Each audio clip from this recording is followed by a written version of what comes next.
Mongolia is a country with a deep love affair with horses. Nomads rely on horses for survival. Horses adorn the walls of most gers.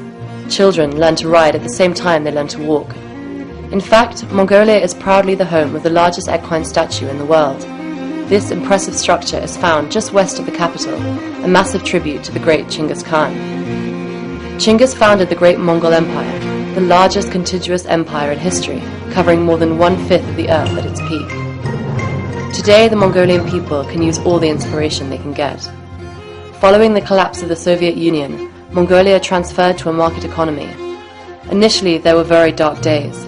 The Russians disappeared overnight, and so did most items essential for survival.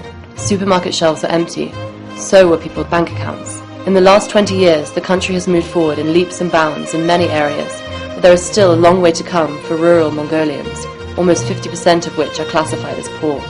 Mercy Corps Mongolia works with rural Mongolian communities in a rounded approach that seeks to both stimulate their economic development and engage participation in civil society.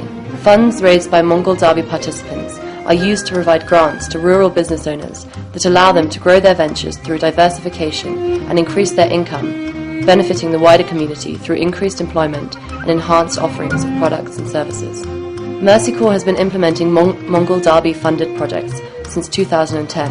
The projects funded are diverse and include dairy and vegetable processing, felt making and tourism businesses. The Mongol Derby is now in its second year of programming, and we're very excited about some of the early results. For example, in Hinti Aimag, we have just met with one of our program recipients, a woman named Oyun Erden. And in just one short year, she's been able to double her capacity of her tourist camp and added 7 new jobs. Really, that's the purpose of the Mongol Derby, is to create better economic opportunities for locals as well as to create jobs.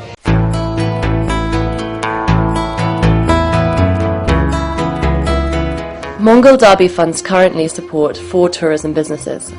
One of these businesses is located in Dergkhan Sum, Henti Aimag in eastern Mongolia. The tourism business is operated by Mergendal LLC in Avraga Tosan Spa Resort. Avraga Tosan is a picturesque location featuring 2 lakes with high concentration of mineral elements and yellow mud. In summer, it is a popular holiday destination. About 10,000 Mongolians and tourists visit here annually. Prior to receiving the Mongol Derby grant, the tourist camp catered to around 2,000 domestic visitors each year. The grant funds were used to build new cottages and improve existing infrastructure. 2004 оноос манай компани нь бол аялал жуулчлалын чиглэлээр үйл ажиллагаа явуулж эхэлсэн. 5 гэртээ одоогийн байдлаар бол 5 байшин 5 гэртээ үйл ажиллагаа явуулж байна.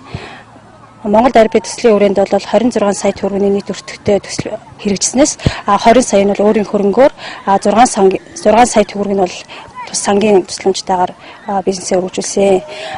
Уг төслийн өрөөнд бол боловсон 0 дүүш мөн амрагчны амрах ая тухтай нөхцөлийг бүрдүүлэх зорилгоор 5 ийм модон барилга барьсан байгаа.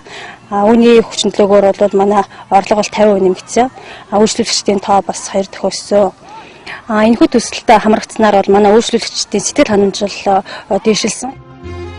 Бид нар бол энэ аврах туссан аршин сувиллын энэ амралтын газар бол одоо 5 дахь жилдээ ирж амарч сувиллуулж байна.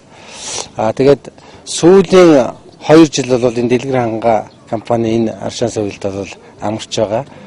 Энэ сонгосон гол шалтгаан нь юу гэхээр тэнд боловсон нааштай, дүүштэй. Тэгээд биднэрт энэ сумын төвөөс ус цэвэр ус юм зөөгөөд өгчдөг. Өшөө энэ нуурлуугаа явхад одоо зай хамгийн одоо ойрхон энэ хашаан дотроо энэ гэрэлтүүлэхтэй.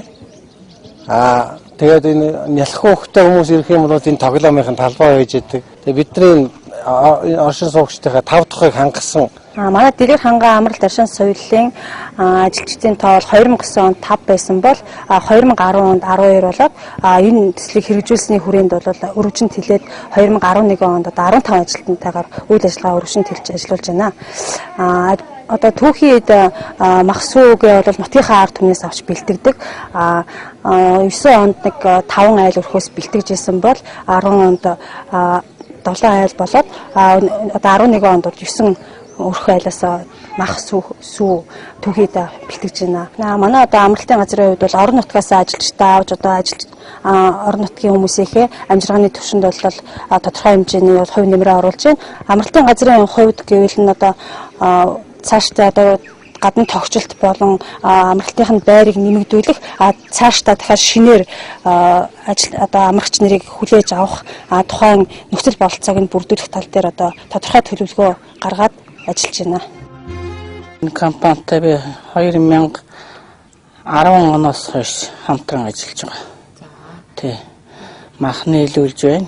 За Улаанбаатарт явж махны нийлүүлэхийг бодвол энд нийлүүлж байхад бол одоо замын зардал одоо бензин досны хэмнэлттэй үйл ажиллагаа ч гэсэн ажил төрлийн одоо бага юутай цаг зав бага гаргадаг учраас надад одоо бас их ашигтай онцгой ашигтай байдаг.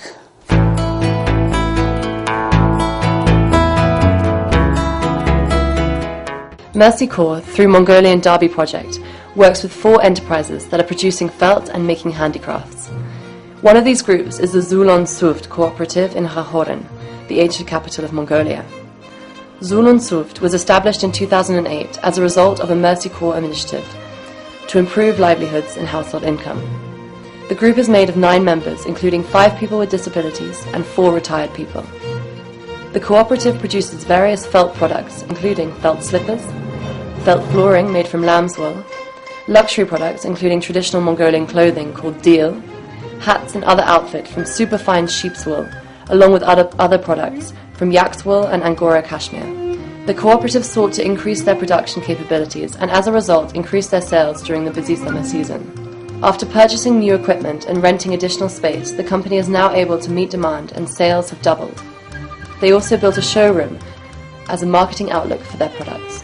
Зөөлөн суу туршаан байгууллагатай ариун сан бүлгээд бүл байжгаад тэгээд 2008 онд зөөлөн суу туршаан байгуулагдсан. Зөөлөн суу туршаа байгуулагдахдаа 9 хүн бүрэлдэхүүнтэй байгуулагдсан. 9 хүнээсээ бол 5 хөгжлийн бэрхшээлтэй бусд нь өндөр насны тийм бүрэлдэхүүнтэй байгуулагдсан. Манай зөөлөн суу туршаа бол ерөөсөн малын түүхэд гаралтай ноос бүхэл түүхээ дээр үйлдвэрлэлээ явуулж байгаа. Үйлдвэрлэлээ явуулаад борлуулалтаа бол бид нар шопуудаар борлуулж байна. Өөрийнхөө байран дээрээс борлуулдаг. Төвд нэг лангуун дээр борлуулдаг. Цагаалт Улаанбаатар хотод цагаалт дэлгүүрт ерөнхийдөө нэг 10 төрлийн бүтээгдэхүүний код авсан байж байгаа тэрүүгээр борлуулдаг. 2010 онд Монгол дайруу төслийн тийм төсөл авч яана гэж сумын захиргаан Mercy Corps-аас авсан л та. Тэгээд тэрүүнд төслөө бичиж явуулснаар Монгол дайруу төсөлд 54 байгууллагаас 9 байгууллага шалгаруулгаад тэрүүнд шалгарч тэнцсэн. Тэгээд манайх бол дайруу төслөөс тоног төхөөрөмжүүд авсан. Тэрүүнийхээ үр дүнд өөрснийхөө байрыг өргөжүүлж бүх засвар энтрээ хийж үйл ажиллагаагаа маш их өргөжүүлж ажиллаа. Борлуулалт бол нэг 30% өссөн.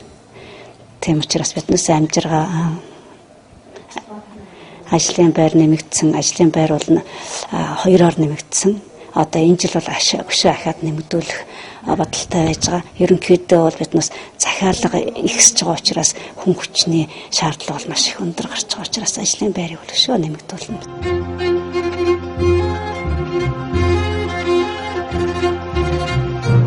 Би чи одоо эсгээ хийх гэж ирсэн хөө өдөөнийхөө эсгийг бол энд их сайхан хийх юм аа. Чанартай 2 метрийн өргөнтэй 6 метрийн урттай хийх юм байна. Би 3 жил хийлээ гэж байна. Энд чи. Тэгээ хийж байгаа улсад нь харж байхад бол ер нь нөсөр их хүнд болтой юм. Усан дотор зогсч хийх юм. Тэгээд чанар бол сайтай. Гатуу 30 хилноосоор нэг эсгийг хийдэг юм байна. Тэгээ нэг 20 мянган цаашаа авдаг юм байна дөө. Хийсний үнэнд нь. Бидний чинь бол хөдөө бол одоо ер нь тий гэж хийж чадахгүй шүү дээ.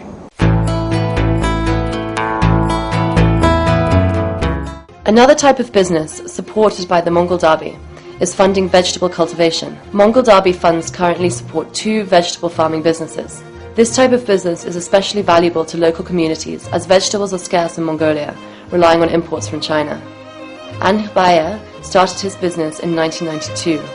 He applied for a Mongol Derby grant to expand his planting area, resulting in increased production of vegetables for his local community in Eden Sansum, Tuv Aimag. His entire planting area is used permanently. The field is strategically located right next to the Erd River, providing ample irrigation. They also have 30 tons of storage capacity for storing and preserving the vegetables throughout the year. As part of the project, they will purchase new equipment, including a potato harvester, a generator for their irrigation pump along with a sprayer and tubes, and install insulation in the storage facility. Одоо ерөнхийдөө бол жоо хөрөнгөний дэмжлэг хэрэгтэй байдаг. Тэрнээс бол бусдаар бол гайгүй. За бид одоо 2011 онд Mercy Corps Монгол олон улсын байгууллагаас хэрэгжүүлж байгаа төсөлд хамрагдаад ажиллаж байна. Тэгээ энэ төсөлд хамрагснаар бид одоо урд нь 3 га газар хүнсний ногоо тариалдаг байснаа 5 га болгож өргөжүүлээд эргэн тойрон барьсан энэ ногооныхаа хашааны төмөр утсыг нь одоо тоог нэмэгдүүлж мал орох боломжгүй болгосон. Нэгдүгээрт, хоёрдугаарт бол бид нар сумын төвдөө ногоо хадгалдаг зойроо доторсон банзаар тэгээд одоо энэ бидний ард ажиллаж байгаа энэ Японы Honda мотортой энэ услгааны бороожуулах төхөөрөмжийг худалдаж авсан. Одоо бид бас төмсний ухагч худалдаж авсан байгаа.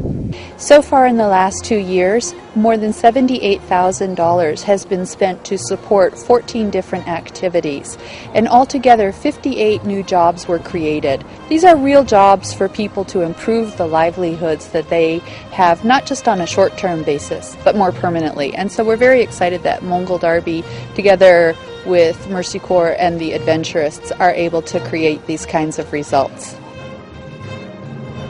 Монгол даруй төслийн санхүүжүүлэгч нарт маш их баярлж байна. Орон нутагт жижиг дунд үйлдвэрлэл эрхэлж байгаа бидэнд дэмжлэг үзүүлж байгаа Монгол Derby морин уралдаанд оролцогчдод баярлалаа.